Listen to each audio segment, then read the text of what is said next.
हिमालय की बर्फीली चोटियों के बीच कैलाश पर्वत शांत खड़ा था।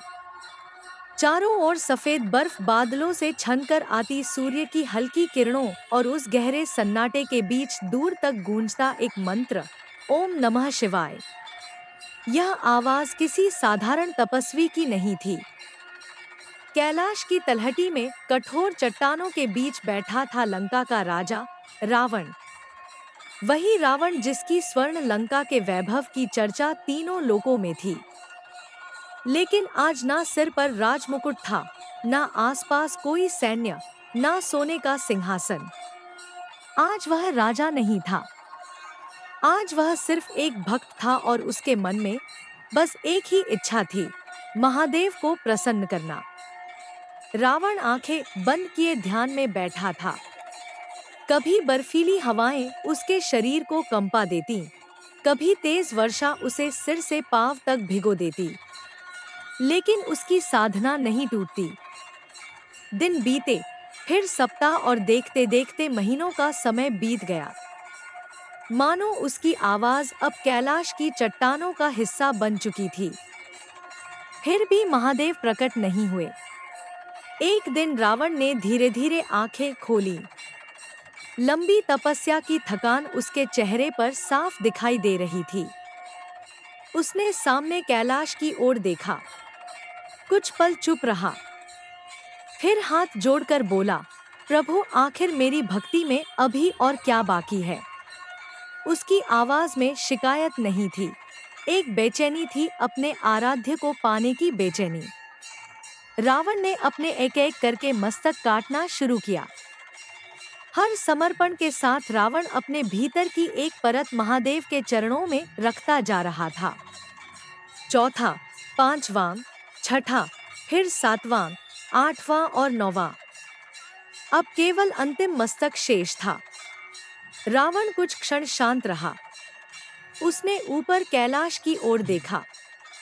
उसकी आंखों में मृत्यु का भय नहीं था, बस एक प्रश्न था, क्या अब भी मेरी भक्ति आप तक नहीं पहुंची प्रभु? उसने हाथ जोड़कर कहा, हे महादेव, यदि मेरे प्राण ही मेरी आत्म भेंट है, तो उन्हें स्वीकार कीजिए। प्रकाश फैला, पहले हल्का, फिर इतना प्रखर कि आसपास की बर्फ और चट्टानें तक चमक उठीं और उसी प्रकाश के बीच महादेव प्रकट हुए।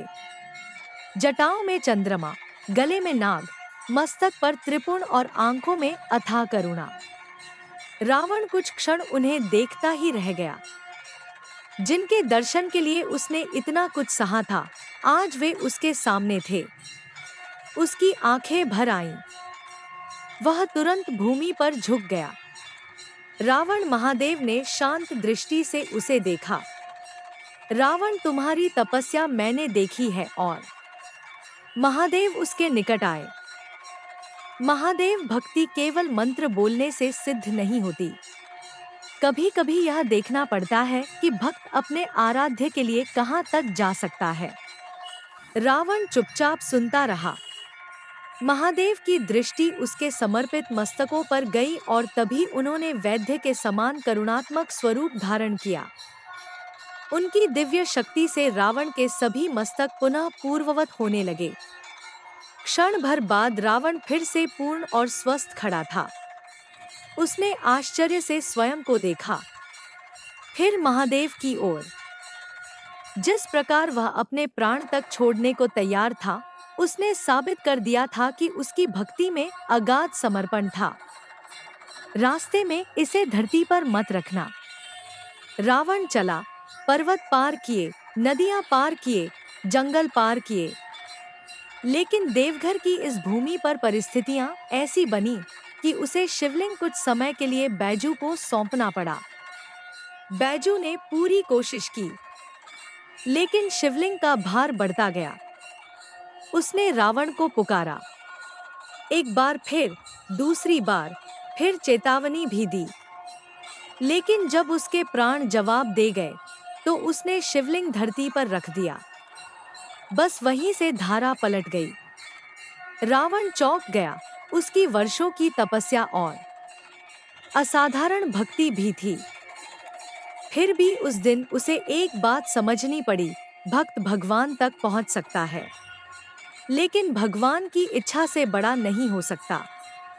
रावण उस शिवलिंग को अपनी स्वर्ण लंका ले जाना चाहता था, लेकिन नियति ने उसी शिवलिंग के कारण एक दूसरी भूमि को युगों युगों के लिए तीर्थ बना दिया।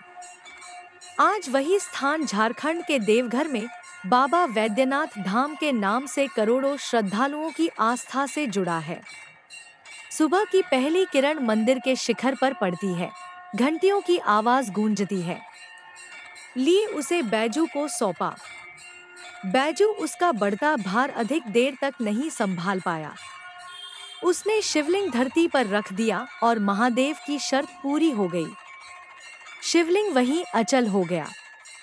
रावण ने उसे उठाने की हर संभव कोशिश की, लेकिन सफल नहीं हुआ। कैलाश से शुरू हुई वह यात्रा लंका तक नहीं पहुंची, लेकिन पीछे छोड़ गई एक ऐसा धाम जहां आज भी बाबा वैद्यनाथ के दर्शन मात्र से भक्तों के सारे कष्ट दूर हो जाते हैं। उस दिन रावण ने यह सीख पाई कि भगवान को पाने के लिए सोने के महलों की आवश्यकता नहीं होती। उन्हें केवल एक सच्चे, समर्पित और छलकपट से मुक्त हृदय की आवश्यकता होती है। दोस्तों, अगर आपको मेरी वीडियो अच्छी लगी हो तो मेरे चैनल को लाइक करें, सब्सक्राइब करें एंड शेयर करें। मैं आपको ऐसी ही मोटिवेशनल स्टोरी लाती रहूँगी। धन्यवाद। और कमेंट में लिखें हर हर महादेव।